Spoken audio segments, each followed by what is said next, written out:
Pero muy buenas tardes. Hoy nos tocó hacer esta cápsula que además es muy importante desde fuera. Entonces, bienvenidos de nuevo a Cerebralmente, donde mente es solo un sufijo. No va a haber música esta vez, así que espero no aburrirlos mucho. Estamos acá en el Departamento de Neurobiología de la UNAM en Juriquilla, Querétaro.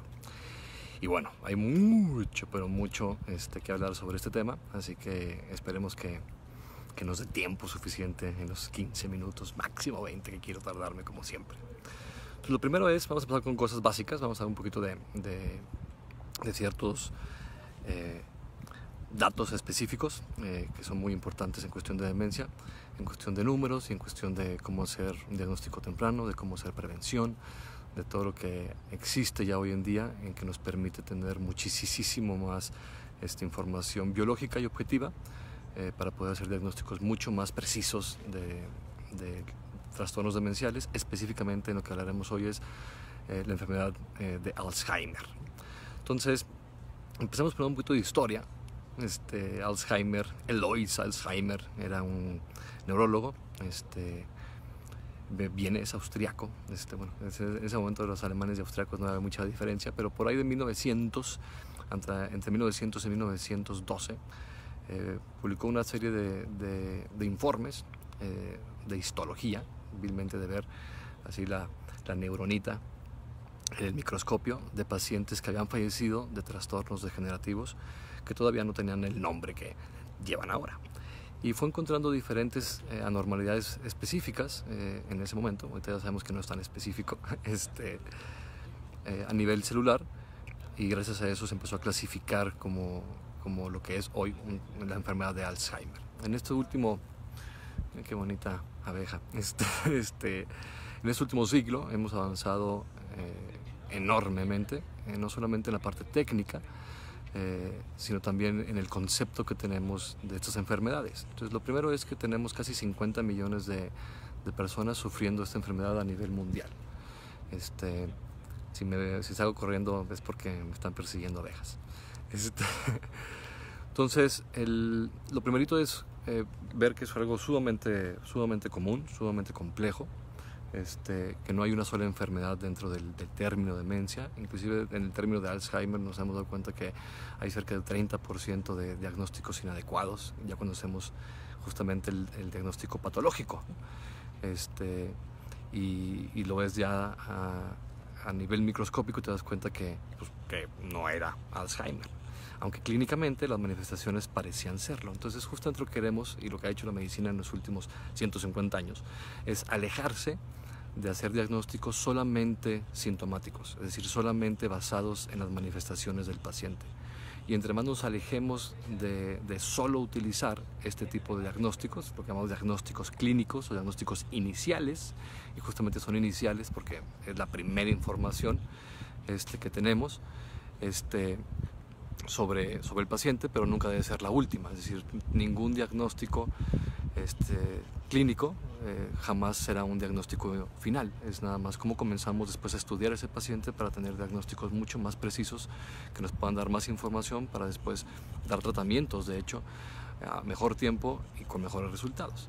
Entonces, el trastorno como tal de enfermedad de Alzheimer, y vamos a enfocarnos especialmente en eso, aunque ya habíamos dicho la vez pasada que hay muchos subtipos de trastornos demenciales y hablamos en cápsulas anteriores, y que todas empiezan muchos años antes, 10, 15, 20 años antes de que den síntomas, y que lo estábamos comparando con otros trastornos crónicos degenerativos como la diabetes o la hipertensión o la hipercolesterolemia, trastornos metabólicos y cardiovasculares que suele comenzar la enfermedad mucho antes de que nos dé síntomas. Es decir, el cuerpo aguanta un buen rato en controlar todas esas anormalidades hasta que el tiempo va produciendo un daño que ya le impide como tal el sistema mantener el equilibrio y se manifiesta, pero la enfermedad comenzó mucho antes. Entonces, esto que hemos ya tenido muy claro y tener diagnósticos precisos muy a temprana edad en otros trastornos, no lo hemos hecho nunca en trastornos cerebrales. Entonces, la primera opción que tenemos es hacerlo justamente con los trastornos demenciales. Entonces, el trastorno de Alzheimer usualmente comienza entre 15 y 20 años antes de que comiencen los síntomas. Es decir, que cuando ya tienes síntomas, y ahorita hablaremos de todos los síntomas que se pueden tener, porque no son solamente pérdida de memoria. Este es uno, y muchas veces en cerca del 30% de los casos no empieza así. Y estamos viendo que a lo mejor es más del 30% y que simplemente no habíamos tomado otro tipo de síntomas como manifestaciones propias del trastorno degenerativo de la enfermedad de Alzheimer. Entonces, si ya tienes síntomas, independientemente si sea una cuestión cognitiva, de falta de memoria y falta de atención, también puedes tener como manifestaciones desde el punto de vista de regulación emocional, como trastornos de ansiedad y depresión, de sueño, muy importantemente, que pueden comenzar,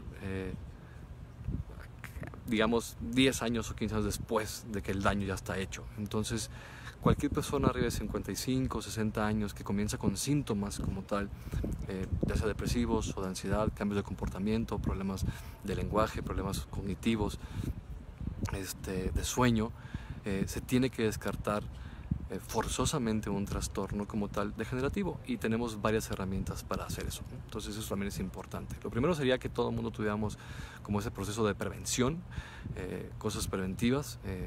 Las reglas son básicamente las mismas, lo mismo que los cardiólogos nos han estado insistiendo en los últimos 50 años, de hacer ejercicio, de tener una buena dieta, de dormir bien, de estar activos, de tener socialización, de aprender cosas nuevas.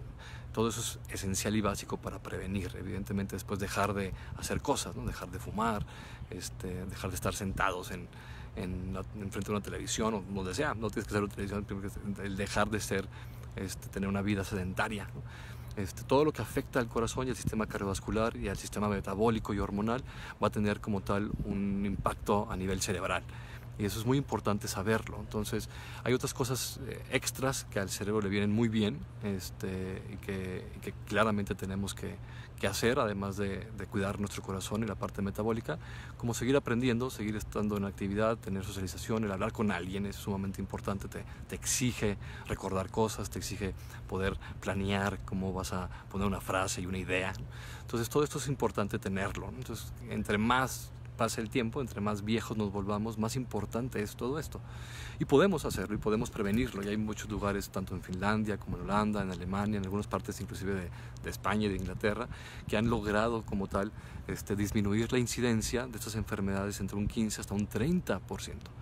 Entonces, no es tan difícil, es decir, cerca del 60% de las variables que están involucradas en producir como tal la enfermedad son modificables. Es decir, podríamos llegar hasta evitarnos el 50%, algunos dicen que realistamente 30-40% de los casos, que si ya lo logramos estamos hablando de millones de personas que se van a ahorrar un sufrimiento y que todo su alrededor lo va a afectar. Es muy pesada la enfermedad porque es muy larga.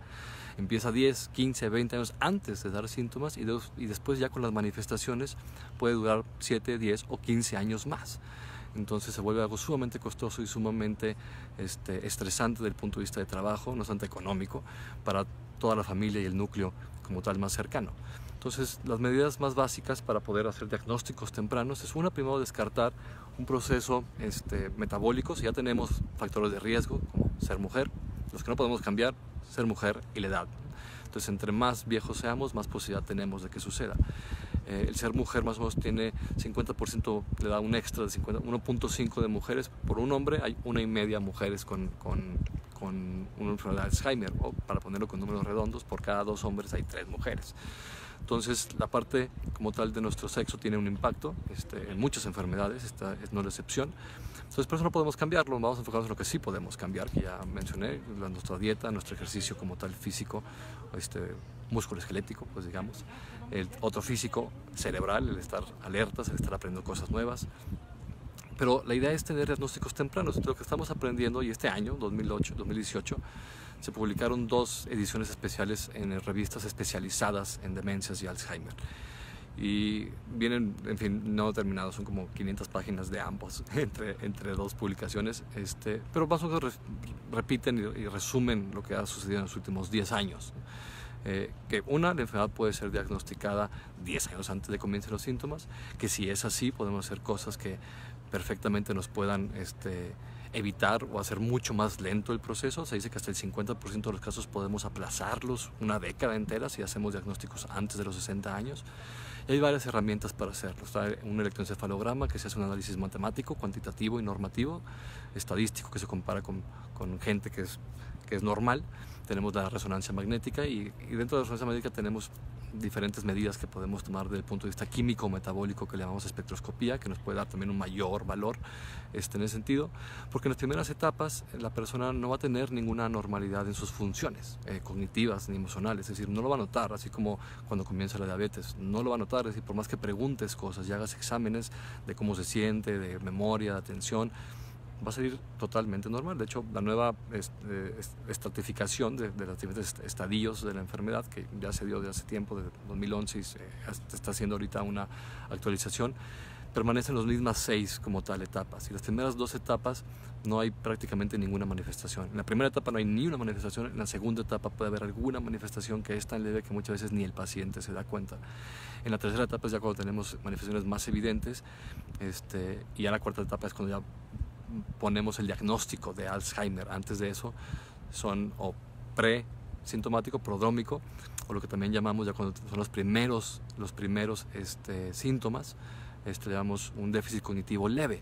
Entonces, aquí lo importante es que antes de que estemos en la etapa 3, es decir, etapa 1 y 2, hacer diagnósticos, y eso usualmente es unos 10 años antes o 15 años antes de que comience como tal, o 20 años antes de que comience la etapa 4, la etapa 4 sí, que ya es evidente que ya tenemos un diagnóstico mucho más preciso, pero que podríamos haberlo hecho mucho antes de hacer cosas justamente para evitarle un proceso mucho más severo y más rápido al paciente.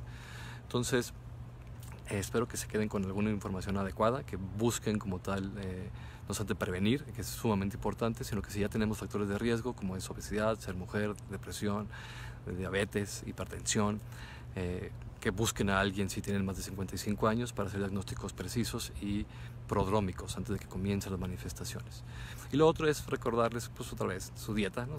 Su vaso de vino, 250, 300 mililitros por la noche, hacer sus 30, 40 minutos de ejercicio aeróbico todos los días, el tener su chorcha, ¿no? El tener sus grupos como tal de libros y de cartas y jugar cartas para socializar, estar muy activos, el aprender cosas nuevas, el bailar es una de las cosas que más tiene impacto, entonces aprender a bailar puede ser una de las grandes herramientas, algo tan simple, ¿no?